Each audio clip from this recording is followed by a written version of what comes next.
नमस्कार। तो wire bulletin में आप सभी का स्वागत है। मैं हूं ऋतु तोमर और आइए सबसे पहले नजर डाल लेते हैं आज की सुर्खियों पर। कहा, विदेशों से लोगों को मुफ्त में ला सकते हैं तो मजदूरों से ट्रेन का किराया क्यों। पुलिस सुरक्षा कर्मियों में कोरोना वायरस के मामलों में वृद्धि। सीआरपीएफ बीएसएफ का दिल्ली मुख्यालय सील। देश में कोरोना वायरस से 1373 मौतें। संक्रमितों का आंकड़ा 42,000 के पार। कोरोना आइसोलेशन वार्ड में काम करने से मना करने पर पटना मेडिकल कॉलेज के 8 डॉक्टर निलंबित। और एक रिपोर्ट के हवाले से कहा गया कि प्रेस की आजादी के दमन के लिए दुनिया भर की सरकारें कोरोना वायरस का इस्तेमाल कर रही।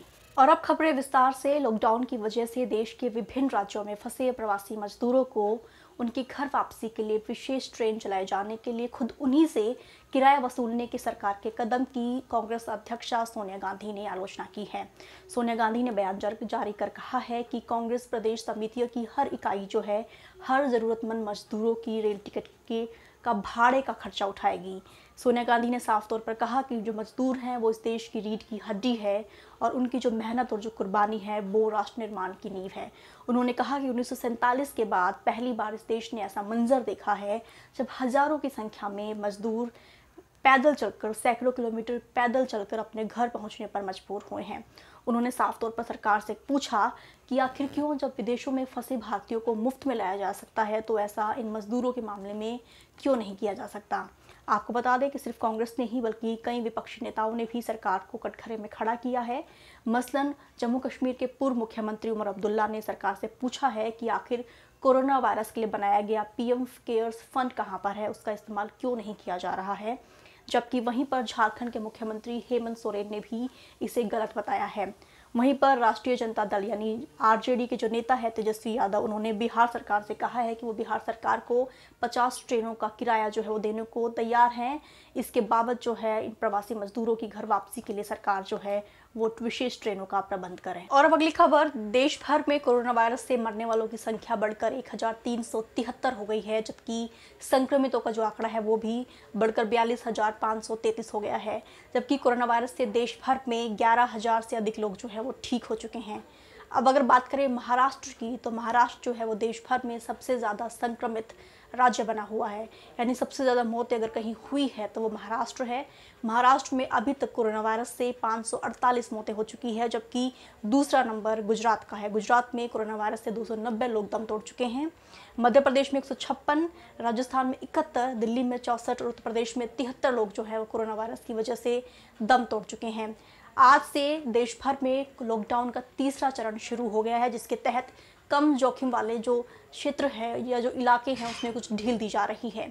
अब अगर हम दुनिया भर की बात करें तो कोरोना वायरस से दुनिया भर में 2,47,000 से ज़्यादा मौतें हो चुकी है, जबकि संक्रमित लोगों की जो संख्या है वो 35 लाख से ज़्यादा है।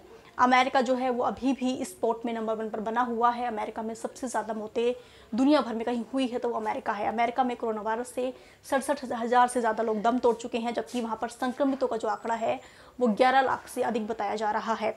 इसके बाद इटली में 28,884 लोगों की मौत हो चुकी है, ब्रिटेन में 28,446, स्पेन में 25,264 और फ्रांस में कोरोना वायरस की वजह से 24,864 लोगों की मौत हो चुकी है। और अब अगली खबर, Patna medical college and hospital यानी पीएमसीएच के 8 जूनियर डॉक्टर्स को कोविड-19 के लिए बनाए गए आइसोलेशन वार्ड में ड्यूटी करने से मना करने पर निलंबित कर दिया गया है।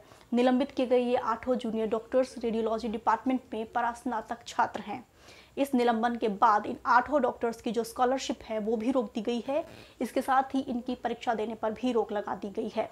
आपको बता दें कि इनका जो निलंबन पत्र है उसमें साफ तौर पर लिखा गया है कि इन सभी 8 डॉक्टर्स को शोर मचाने और आइसोलेशन वार्ड में ड्यूटी करने से मना करने पर निलंबित किया जा रहा है। दिल्ली में पुलिसकर्मियों और सुरक्षा कर्मियों में कोरोना वायरस का जो संक्रमण है वो तेजी से फैल रहा है। भारत तिब्बत सीमा पुलिस यानी आईटीबीपी के हेड कांस्टेबल की रविवार को कोरोना वायरस की वजह से मौत हो गई थी। अभी तक आईटीबीपी के 20 कर्मचारी जो हैं इस वायरस से संक्रमित बताए जा रहे हैं। बीएसएफ के कुल 54 जवान अभी तक इससे संक्रमित हुए हैं। रविवार को बीएसएफ के 37 और जवानों में इस वायरस की पुष्टि हुई थी, जबकि सीआरपीएफ के 45 जवानों में रविवार को इस वायरस की पुष्टि हुई है। अब आपको बता दें कि सीआरपीएफ के जिन जवानों में इस वायरस की पुष्टि हुई है उनमें से अधिकतर की जो तैनाती है वो दिल्ली के जामा मस्जिद और चांदनी महल जैसे इलाकों में हुई थी। लगातार बीएसएफ और सीआरपीएफ के सुरक्षा कर्मियों में लगातार फैल रहे कोरोना वायरस संक्रमण को देखते हुए सरकार ने दिल्ली में बीएसएफ और सीआरपीएफ के जो मुख्यालय है उन्हें सील कर दिया है। एक अंतर्राष्ट्रीय मीडिया अधिकार समूह का कहना है कि प्रेस की आज़ादी को कम करने के लिए दुनिया भर की सरकारें कोरोना वायरस का इस्तेमाल कर रही है। इस अधिकार समूह ने विश्व प्रेस स्वतंत्रता दिवस 2020 विषय पर एक रिपोर्ट पेश की है।